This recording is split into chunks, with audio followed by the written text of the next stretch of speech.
Alert day conditions continue overnight for strong winds and roads that are going to ice up. When can you expect the roads to melt, and when can you expect the wind to end? A UW-Madison teacher training program was cut funding by the U.S. Department of Education. I'm Meryl Hubbard, and I'm going to bring you to UW-Madison's campus to meet the teachers and students who are feeling the impact.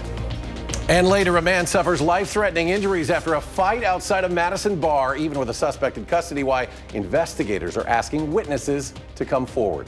And we welcome you to News 3 Now at 6. Good evening. I'm Eric Franke. And I'm Sarah Carlson. We start with today's weather, where rainy conditions earlier today turned into heavy snow this afternoon. Now, that storm leaving behind a slushy mess on our roads and sidewalks as well. So what's next for southern Wisconsin? Let's check in with Chief Meteorologist Alex Harrington for a look at your certified most accurate forecast. Alex? Eric, out here in the patio, the wind is roaring behind me. You can hear the crackling of all the ice in the trees that got water from the rain and then the snow, and now it's frozen right underneath me. It's just all ice out here on the patio, so I'm going to be careful as I walk forward here a little bit.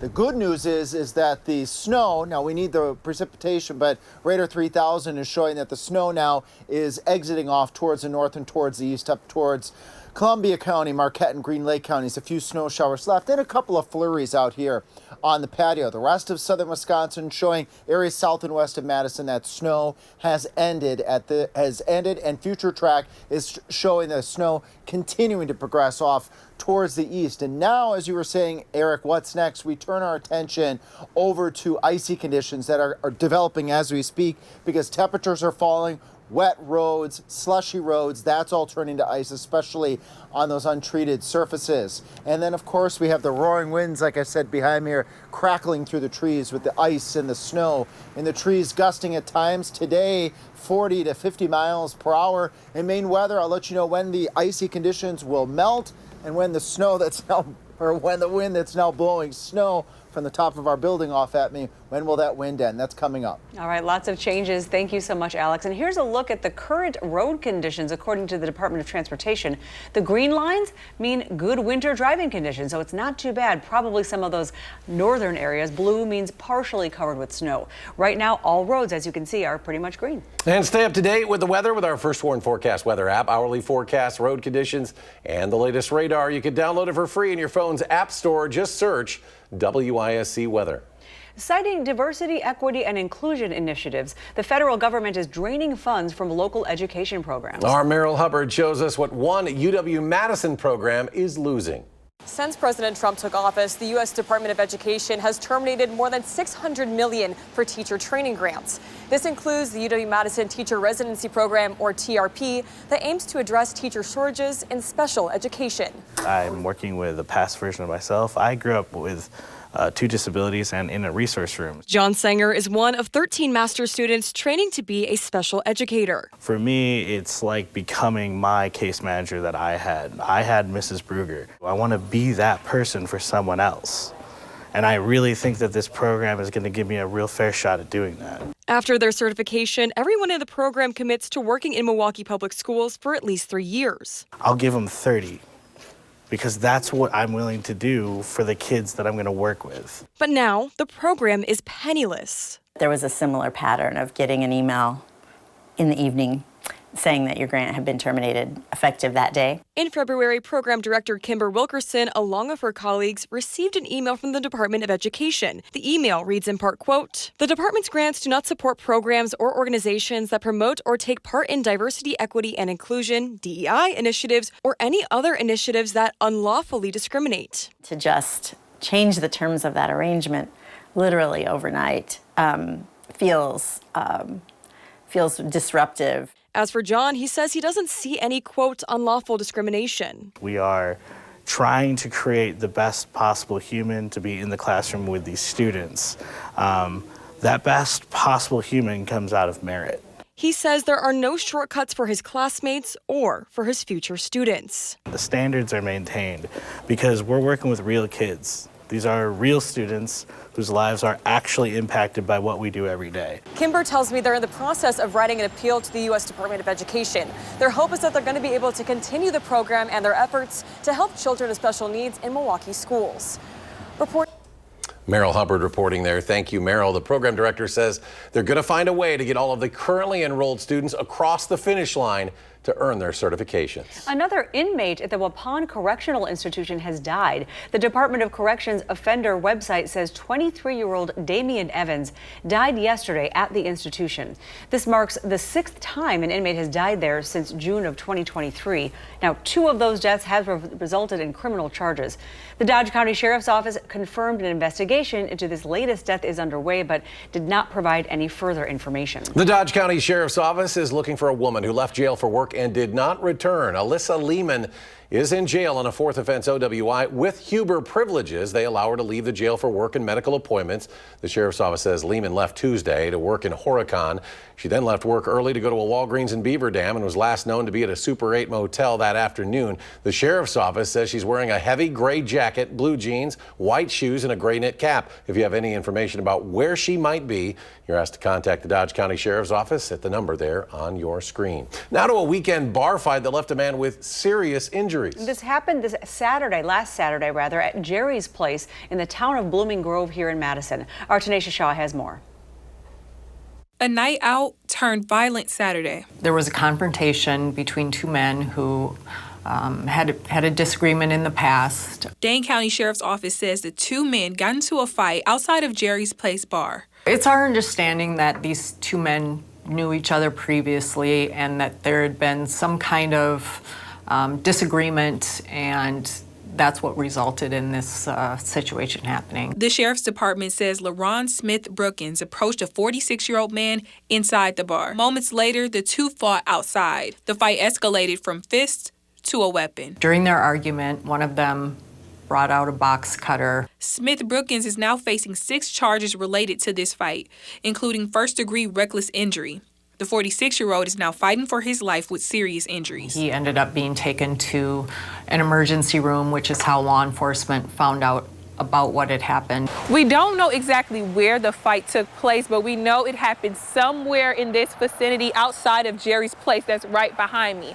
Now detectives are asking to hear from witnesses. Well, we just want to talk to them. Certainly they're, not in any trouble or anything like that, but they can also leave a tip anonymously too. Reporting in Madison, Tanisha Shaw, News 3 Now.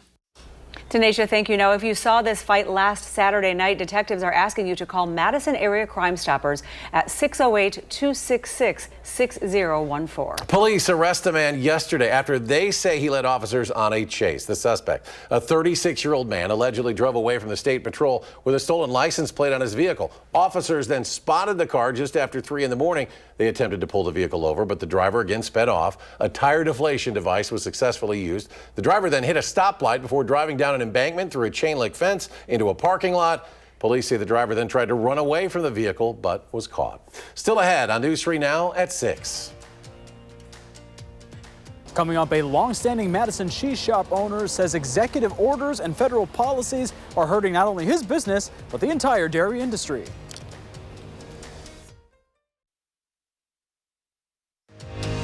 You're watching News 3 Now at 6. Welcome back. News 3 Now has shown you how dairy farmers and industry leaders are bracing for the worst after the Donald Trump administration's recent executive orders and policies. But as Arman Rahman found, even small businesses are feeling the effects. And now one owner here in Madison says he needs to be an advocate while also fighting for his own livelihood. The Fromagination cheese shop has been across the street from the Wisconsin State Capitol for the past 17 years. But this year, the owner says he's more concerned about the future of his business and the dairy industry. We want to showcase Wisconsin's rich treasure, and that's cheese. And for 17 years, Ken Monteleone has been the final stop in that treasure's long journey. From our dairy farmers, from our cheesemakers, to the people that sell the cheese. It's a big industry that's not only important in Wisconsin, but across the country. Roughly 80% of Fromagination's inventory is from Wisconsin producers. But now Monteleone says the future is not looking so good. Right now it's a lot of chaos. And needs to be fought for. A lot of our cheesemakers have been coming to us with concerns. He says he felt the need to take those concerns to the top, writing a letter to the president. We're just keeping our sharp eye on it and just letting our voices be heard. He says what's been worrying him and his business partner concerns are the Trump administration's handling of the Centers for Disease Control and Prevention, the quote, demonization and crackdown of immigrant labor, and USDA funding, which is already impacting some of his Wisconsin suppliers. A couple of them had grants pulled from them unexpectedly, and unfortunately a lot of the money had already been in motion being spent to improve their business model and structure, and just out of the blue, they no longer have those funds. He hopes others will join him in making their voices heard. 95% of all the dairy farmers in Wisconsin are local, small, family-owned business. We all pull together. So regardless of our political views, we are really here to bring to life the industry. Because while Wisconsin's treasure may be cheese, for him, it's the people. It's the hardworking people in our state that really bring to life the fruits of their labor. Reporting in downtown Madison, Armand Rahman, News 3 Now. Coming up, the Social Change Forum returns after a 5-year absence. What this year's theme is focused on. Plus, a yearly festival returns to the Overture Center this weekend, how it will be giving spectators a taste of different arts and cultures. Plus, a big warm-up on the way next week. Could we see temps near 60 next week? Alex, with all the answers, is a complete forecast when we come back.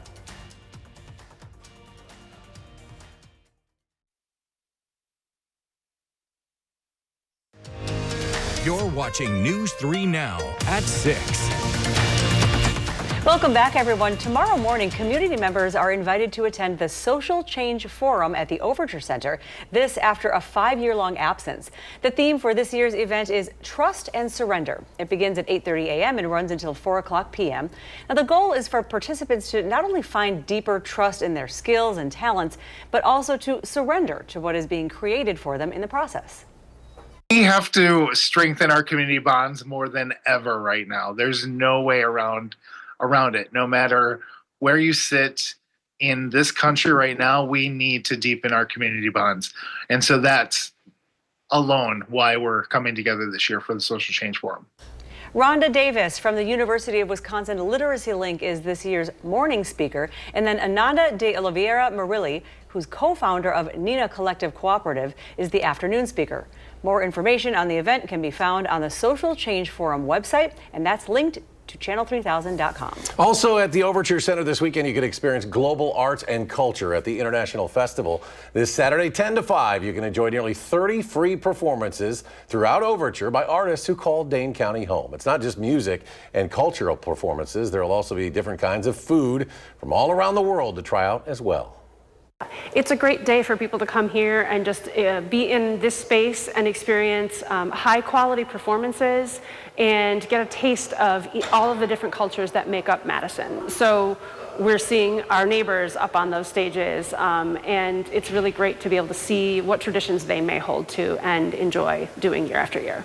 Well, this is the 44th year of the festival. The full list of events can be found on Overture's website. If you can't make it to the center in person, you can still watch the performances online on Overture's Facebook page. Well, the snow and wind have been around for much of the day, but the temperatures tonight may lead to some pretty slick spots. We have Chief Meteorologist Alex Harrington here with the complete forecast. Sarah, I was just out on the patio. It's all ice out there. And even though those main roads may be in pretty good shape, it's those back roads and any untreated surfaces, sidewalks as an example. You add the slushy roads, the wet conditions that we've had, all that water, temperatures falling, as you mentioned, we'll see the freezing and the continuation of those wet surfaces. And that's going to last into Thursday morning as we track temperatures in just a moment. But the snow out there, verified, this is what we expected, that slushy 1 to 2 inches across all of southern Wisconsin. That's adding now to the potential for the iciness overnight tonight with the heavier totals up towards Camp Douglas, where they had up towards 3 and 5 inches. Right now, radar 3000 showing a few snow flurries just north and east of Madison, but the majority of the precipitation is done. That's verified by Future Track, kicking those snow showers out of here as we head into the 8, 9, 10 o'clock hour. And by the time you join us again for the 10 o'clock newscast, all of the snow should be completely done. As we were just mentioning, Sarah, temperatures dipping now, 25 in Camp Douglas, 27 in Boscobel, 27 in Madison, and 28 in Janesville. Take note, This is all below freezing right now, so anything that's wet out there is going to freeze. And out in the patio, all you hear is that crinkling noise of the ice out there that is building up on those trees because of the falling temperatures, dipping down into the teens to the lower 20s to start off your Thursday morning. So big change, a much colder feel on Thursday, but good news. Temperatures warm up to near 40 degrees, so any slick spots that I was mentioning may develop overnight tonight. Those will melt as we go on into Thursday afternoon. So repeating that, slushy roads, falling temps, some slick spots overnight. Any icy roads will melt on Thursday, which will be the good news. Next part of the weather story, the winds here on our Upland Hill Skycam as part of the First Warn Weather Cam network. Look at it move. Look at the flag really blowing in the wind. When can we get these wind speeds to ease on down? They've been clocking up in the center part of Iowa County upwards of 40 to 45 miles per hour. It's going to stay breezy tonight at the 10 o'clock newscast. Still windy out there, 30-mile-per-hour winds as we go into 6 o'clock on your Thursday morning. Still on the breezy side, 20-mile-per-hour wind gusts. As we carry forth towards noon, still 20-mile-per-hour wind gusts. It's as we get into Thursday evening, that's when those winds will ease back down with wind gusts anywhere between 5 to 15 miles per hour. You were saying a little bit earlier, Eric, about 60-degree temperatures. Well, after temperatures around 40 Thursday and Friday, we'll do 40s to near 50 on Sunday, and then there we go. Temperatures in the 60s as we go towards Monday, Tuesday, and Wednesday of next week. Something to look forward to. Thank you, Alex. And a sweet story now. A school playground in Rhinelander has a new tool to help nonverbal kids communicate better, no matter their speech level. Nonverbal kids at Central Elementary School have tablets to use to communicate, but those are meant for indoors. So the school's speech therapist wanted to allow for the communication on the playground. Look at this. The school installed a speech board, that's what they're calling it. It makes it easier for the nonverbal students to meet kids and make friends. And it's based on having core words and fringe words to create messages. It's been really great because probably the coolest thing I've seen is we have some kids at school who are nonverbal. They don't speak, but I've seen kids who are nonverbal using the board to communicate with kids who do speak normally. That board also has an alphabet and American Sign Language symbols for the letters. The board was made by Talk to Me Technologies, which is a group dedicated to helping people with communication differences caused by things like autism, cerebral palsy, and Down syndrome. And coming up in sports, Bond gets the bag. The deal the former Badger signed to stay in Philadelphia. That's next on News 3 Now.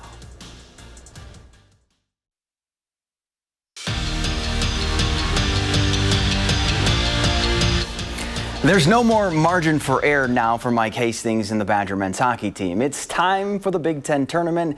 Wisconsin opens up with a first-round rematch from a year ago. The Badgers will head to Columbus to take on the Buckeyes, who last season came into the Kohl Center and won the best-of-3 series. This time around, the stakes are higher for UW. It's win or their season is done. Our path's real crystal clear. We've got to win our tournament to get into the NCAA tournament. And so there's really not a lot of, hey, we're wondering what we need to do or we need other people to do work for us. We've got to do our own work. And at this time of the year, it's exciting because you're not looking a long ways away. You're worrying about your today. We've got one weekend that we've got to take care of to be able to survive and move on. And just a reminder to check out this week's Wisconsin Huddle with Kirsten Sims. Show airs at 6:30 on Friday, right here on News 3 Now. Well, life is good if you're Zach Bond. The former Badger went from playing special teams with the Saints to being named first-team All-Pro and a Super Bowl champion with the Eagles. But it gets better for the Defensive Player of the Year finalist. Bond has agreed to a 3-year, $51 million deal that includes $34 million guaranteed to stay in Philly and make him one of the highest-paid linebackers in the NFL. And year 3, the Luke Fickell era kicks off in 175 days, and like last season, week 1 will be under the lights at Camp Randall Stadium. Wisconsin will open up with Miami of Ohio on Thursday, August 28th. The Badgers have opened up with a night game in 6 of their last 8 seasons, and of course, they won all 6 of those games. The Badger men taking on Minnesota tonight. They're going to be without Max Klesman. He's missing his 2nd straight game. Get him healthy for the postseason, but they got to win this one tonight. They do. This is a big one. Seedings, tournaments, All right, rivalry game too. All right, Alex, final check of the forecast. We were just talking that there are slick spots out there. You have a significant other that says, take it easy out in some of those back roads because of the slushy roads that we have out there right now. Anything that's wet, that's going to freeze. It's already well below freezing, and those untreated surfaces will stay slick through at least the first part of Thursday. But the good news is as we get a little bit later into Thursday, temperatures warming up to around 40. That's where we should be for this time of year. Then 40 Saturday, 50 Sunday, and then 60s Monday, Tuesday, and Wednesday. You're going to want to join us, though, at 10. I want to talk a little bit about some of the uncertainty if we are going to crack the 60-degree mark. Hopefully, we will do that next week. Also coming up this weekend on Saturday, join me and many others at Madison College for Dark Skies. This is a severe weather seminar that's free. Some of the talks that you'll get to listen to, I will talk a little bit about the First One Weather Team and how we do severe weather coverage here in the studio and remote. But one of the biggest draws is going to be free storm spotter training being given by our friends at the National Weather Service. So join us Saturday at 8 a.m. That sounds I very had a cool. reminder today, the tornado siren while the snow was falling. I know, in that was Madison. great. Alex, thanks. Thanks for joining us for News 3 Now at 6. See you here at 10 o'clock.